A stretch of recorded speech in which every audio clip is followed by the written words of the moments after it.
Hello.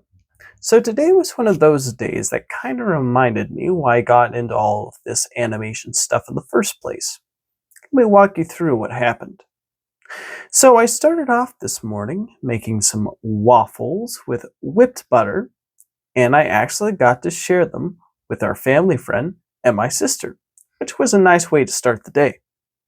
Sometimes the best part of your day is just sharing something you made with someone. It's simple, but it hits. But here's where things got really interesting. I watched this documentary about Ren and Stimpy today, and it absolutely grabbed me. And honestly, it grabbed my sister too. The documentary really dug into this idea that animation in the 80s and 90s had kind of become vanilla. A lot of it was just made to sell toys to kids with no real substance, nothing to entertain adults. It was paint by the numbers stuff. But Ren and Stimpy? It was allowed to be completely unhinged, hog wild, absolutely bananas, and that's what made it matter.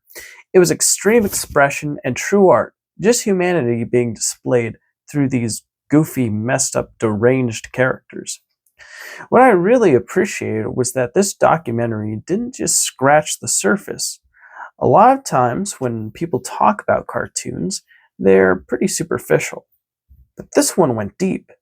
It explored why that show worked, what made it resonate when it came out, and how it connected to the legacy of stuff like Bob Clampett and the classic Looney Tunes. It was the kind of thing that reminds you why these stories matter. So then, when I went to work and look, it's pre 4th of July, so the store is absolutely slammed. I mean, slammed. Just, we're low on staff, and we have to split between three people to fall back and doing a whole lot of things at once. It was being constantly called to bag, help coworkers, keep things moving. It means you don't get to do your closing tasks. You don't get to wipe down those check stands, do go backs, clear the lot, all that stuff that needs to happen before you leave. It's frustrating in the moment, for sure. I ended up staying about 45 minutes overtime. But here's the thing. I've actually learned how to work smarter about it. I take the trash out way earlier in the day now, which cuts down on time. I bring bags up to the front earlier. I figured out what the most time intensive tasks are, and I've moved them around. Plus, my GM coworker helped me out tonight bringing carts and signs, closing produce blinds. We split the load together. And at the end of the day, you can't control when it's going to be crazy busy. All you can control is getting it done and doing your best with what you've got. But here's what made today really special. I brought both my storyboard sketchbook and my animation notebook to work. During my first break, I drew a quick scene of just me saying hi to a customer. Nothing crazy. But then my lunch break, that's when things clicked. I pulled up this scene from SpongeBob, the one where Squidward's on an island playing piano and hits a note that sounds wrong, like a bell. He keeps hitting it, getting more frustrated, until you realize that's not the piano. That's SpongeBob saying, "Order up, Squidward."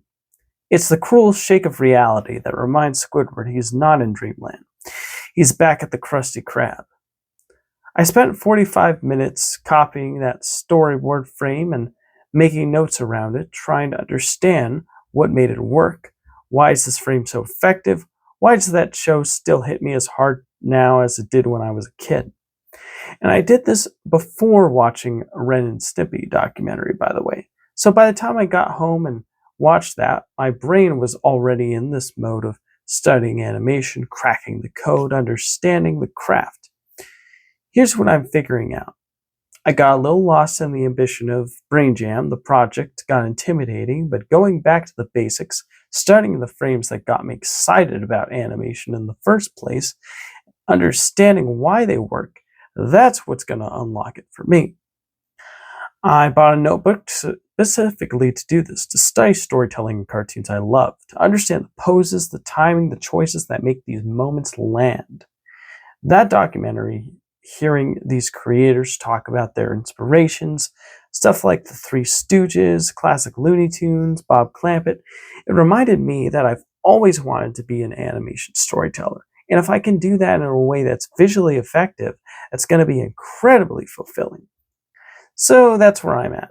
Back to basics. Studying the masters, bringing the sketchbook everywhere, 45 minutes of focused work on my break, one documentary that had everything I needed.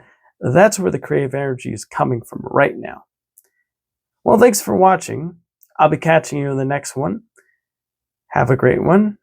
Oh, and by the way, earlier in the video, I stated that me and my coworker split duties. I think it said that they did produce blinds and bring in carts and signs. They did bring carts and signs, but I closed the produce blinds. But yeah. But anyways, really grateful they helped out. Yeah, really cool. But anyways, I just want to clarify that just for posterity's sake.